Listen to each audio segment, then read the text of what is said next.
We are now moving on to part 6, and this will be the final part in the Alexis Pickett case. So we're resuming now after the autopsy, and we're going into where investigator Rosenau reviews text messages between Alexis's older phone number and Matthew. Now, this review of text messages is limited from August 1st, 2025 to November 13th, 2025. On August 4th, 2025, Matthew rented a hotel room at Stony Creek and stayed in room 306. Alexis messaged him at 5:17 p.m. advising that she was 11 minutes out from the hotel and asked where she should park. He replied telling her to park by his car, and it was room 306. Alexis does appear to have been there, and then an argument happened to where Alexis taking a phone call. Alexis ended up leaving the hotel room sometime after 6:30 p.m. on this date. So the next part is kind of screenshots of some of their text messages. Bear with me because they're kind of blurry the way that they're posted into the document, but Alexis sent a text that stated, also feeling some type of way that you've gotten my face and that I thought you were going to hit me. I did flinch, not intentionally, but definitely noticed it. And just me noticing it, but I'll get over it, hopefully eventually soon. Then Matt replies by saying, I did have him this Friday to next Thursday. I did get in your face, but it was to talk without being loud, and I do see now how that could seem, and I'm sorry. Alexis replies, yeah, well, you were yelling at me and getting in my ear and my face, and then when I said something, you move really fast, and I hate that I even thought you were going to hit me, but yeah, SHIT happens, I guess. It appears that on August 6th, 2025, Alexis told Matthew that they were, quote, officially done. The two continued to argue back and forth about their relationship. It's clear that it's a very toxic relationship where Matthew clearly shows signs of manipulation and needing to be in power and control over what Alexis does, who she talks to, and when. On August 15th, 2025, Matthew called Alexis at 9:09 a.m. Their conversation was over 13 minutes in length. I suspect this is when Alexis told Matthew she could be pregnant and or took a pregnancy test that was positive. The next several messages discuss this further. Alexis sends a text on August 15th at 12 p.m. saying, I'm not going to deal with your attitude about it. Matt replies, okay, I'll calm down a bit. I'm sorry, but I can't have another kid. Alexis replies, can't or don't want to because what? Matt says, I can't have another kid. I can't go through all this again. And then it looks like Alexis sent a text message that had an image in it, but we can't see that. Matt replies, I barely kept my life together after their first child was born, and I told you I'm not having another kid. Then Alexis says, yeah, it's the pregnancy test. I think that might have been what the image was about. Matt replies, tests? Multiple? I can't have another kid, Alexis. I'm sorry. Alexis replies, and that sucks, Matt, but I had literally 2 hours to think about it while you were sitting there ignoring me.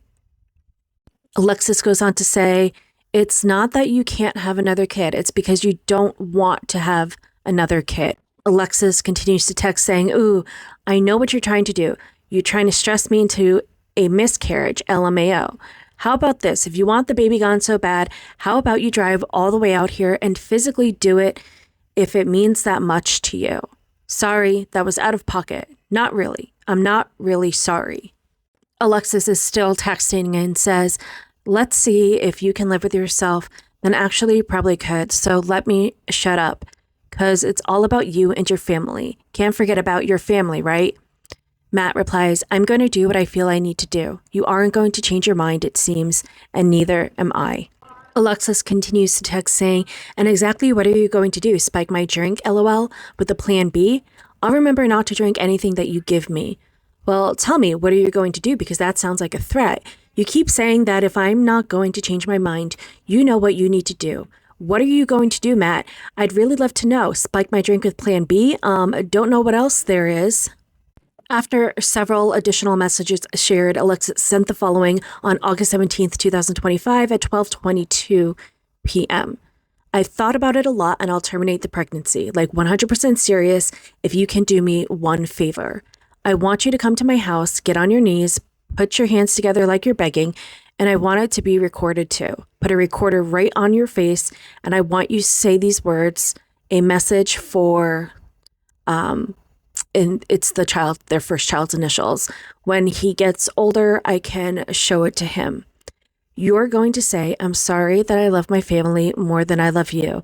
And I'm a piece of, it just says asterisk. I'm assuming probably like shit for ruining your mother's life. And I'm sorry that I didn't want you in this world in the first place. And if I had it my way, I would have kept you a secret to protect my other family. Then I want you to turn to me and away from the camera and say, I am a narcissist and I will never change. I don't deserve anything good, and that's it. Then you can make the appointment. Hell, you can even take me to my appointment. Alexis continues to say, also add, quote, I'm sorry for forcing your mom to kill your baby sister for the sake of my own needs and the family I loved more. Then that should do it. Not asking for money, although you would have to pay for the termination, but just a few words. That's it. They then show that Alexis continues to text, no deal, then, well, I give you a chance to abandon yet another family. That's on you. The deal only lasts for 24 hours. Matt replies to this by texting back, you do what you feel you need to, and I'll do what I feel I need to. Simple as that.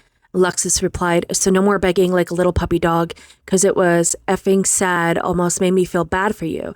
You don't need to make that video because I got enough messages. I don't know why I ever effed with you. You're not even that effing attractive, and you're as slow as they effing come. I don't think I've ever hated someone so much in my life. Investigator Rosenau also found that in Monroe case 23FA85, there was a hearing on October 13th, 2025, where Alexis asked for mediation to avoid contact with Matthew Sierra. Alexis also filed a letter with the court containing many of the same text messages noted in this complaint. Alexis ended the letter with this statement, most importantly, I want what is best for OM. At the same time, I want to make it clear that my decision to continue this pregnancy is mine, and I should not be pressured, persuaded, or treated cruelly for making that choice. I want OM to have both parents involved in his life, but I also need my personal decisions respected. Thank you, Your Honor, for your time and consideration. My goal is to create a stable, cooperative, and healthy environment for my son. Respectfully, Alexis. So that is the end of the full 22 pages criminal complaint that was submitted. The initial complaint was only 8 pages long, so they added 14 additional pages to their second trial, the criminal complaint, that finally the judge accepted. So Matthew Sierra was actually in court this past week on Monday, January 5th for an appearance. So the motion to dismiss the homicide and arson charges against Matthew were denied. Judge Gloria Doyle decided that there was, quote, probable cause to move the case forward. He's being charged with first-degree intentional homicide of an unborn child, and arson. These charges come after the death of Alexis Pickett, who was found deceased in her apartment following the fire on November 13th. Matt Sierra went ahead and the defense entered pleas of not guilty. He remains in jail on a $1 million cash bond. His next court date is scheduled for January 30th. So I will come back to you when we have updates in this case and with his next court appearance and as he heads towards trial. Let me know what you think about this case. I'd love to know in the comments below. If you're interested in other cases, feel free to check out my profile. I have a lot more that I've covered there and many more that will be coming to you soon. Thank you, as always, for tuning in, and I will see you in the next one.